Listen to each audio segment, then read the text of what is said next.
Hi there, welcome to part 2 of School is Closed Now What? In part 1, I have talked about how to build a sensory rich or balanced schedule for your child.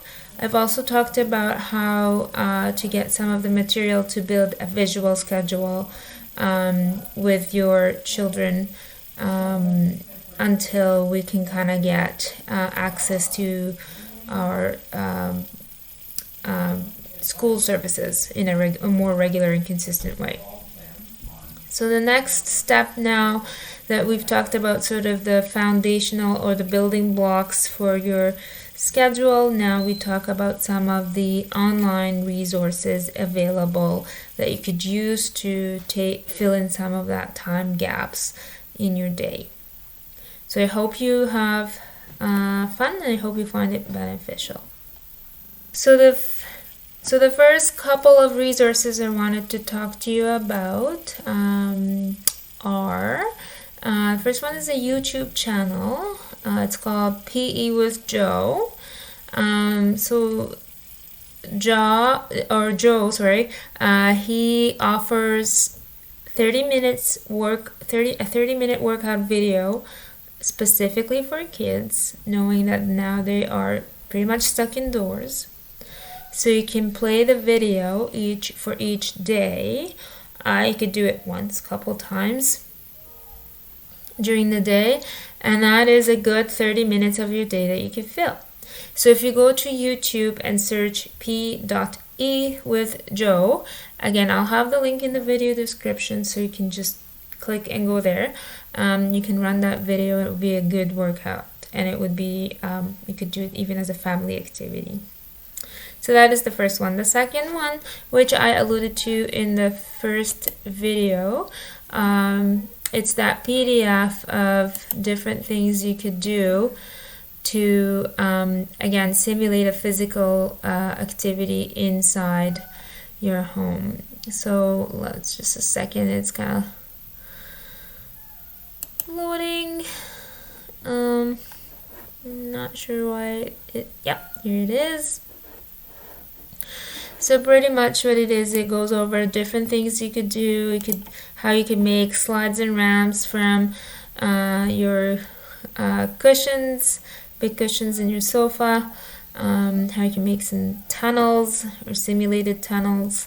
How you could do some games on the stairs, and how you can do jumping and crashing games. So please keep in mind that not all of these activities are appropriate for all of the kids. So things to watch for, and you kind of know how aware your child is for safety. So for example, if one of your kids has no concept of safety when it comes to jumping, so let's say they're jumping out from the stairs and they are the kind of kid who wants to jump 10 steps.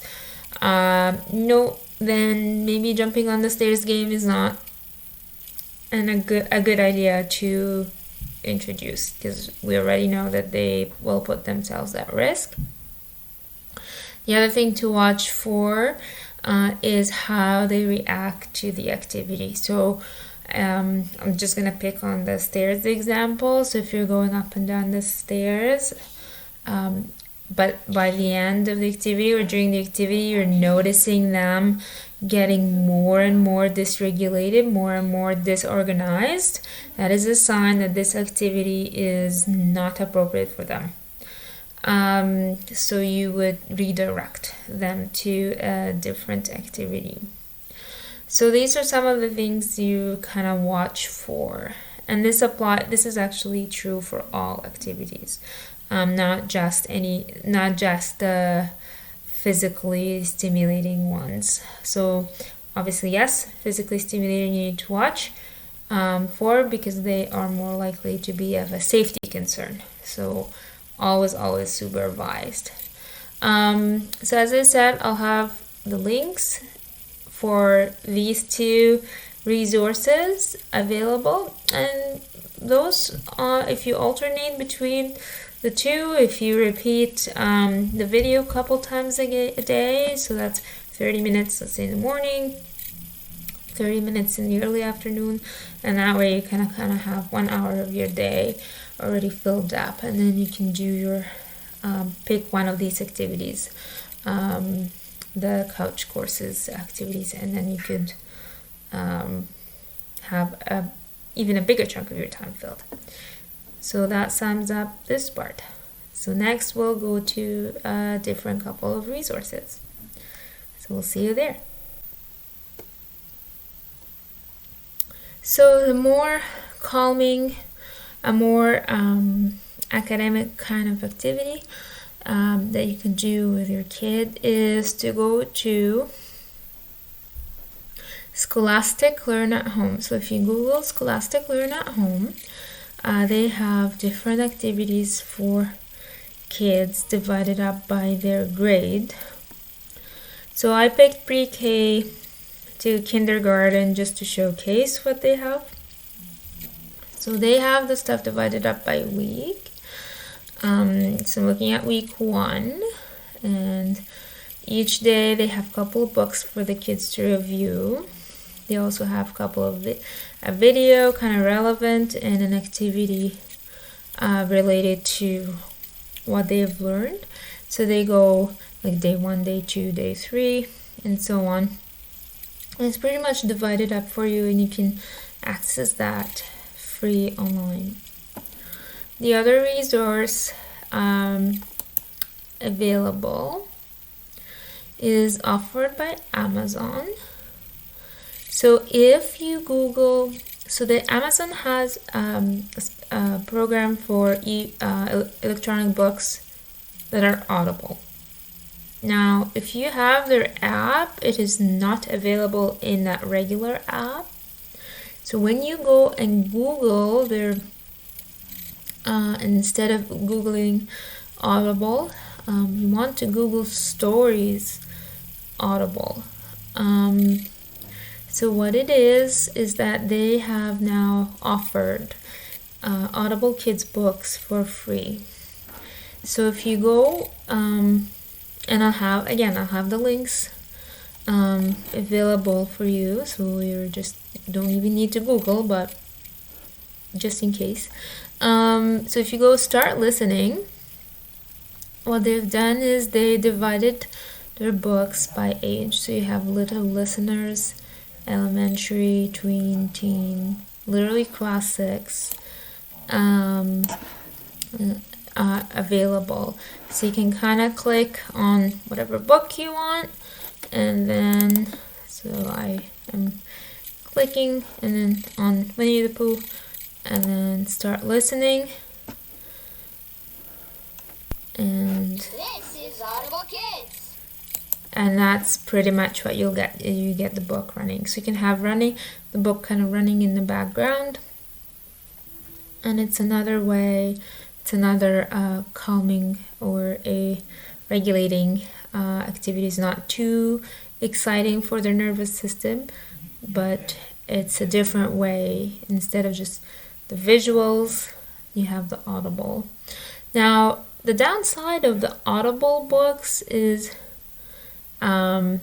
depending again, it all depends on your kid. So some kids with speech and communication challenges, they may not enjoy the Audible books as much. And if you're running the books and it seems like the child is disengaged or just overwhelmed, or like that's pretty much noise to me, then that wouldn't be the activity to go for. But just, so again, it's just more of a trial. It's a resource that's available, and you could just see how your kids respond to that. So between having the Audible books, the electronic books by Scholastic, or PE, the crash courses, in the packages that have gone home or in the process of being sent home, you'll also have fine motor activities, and you'll also have activities related to their pencil grasp and so on. So you could kind of you now have a pool of things to access and kind of pull from, and then you can build up your schedule from these different things. That also, I mean, I'm more focused on occupational therapy and physiotherapy side of things, a little bit of the gross motor and fine motor, but you'll also get packages from school as well. So you have even more things to build.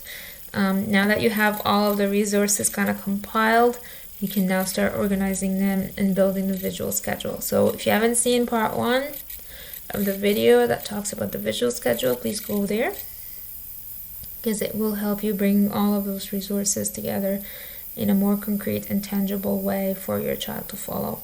So I hope you found these couple of videos beneficial for you. And again, the best way for now to communicate with us until we kind of get a access to our work emails and so on is to maybe leave a comment or a question under the video. So good luck with everything. We'll see each other soon.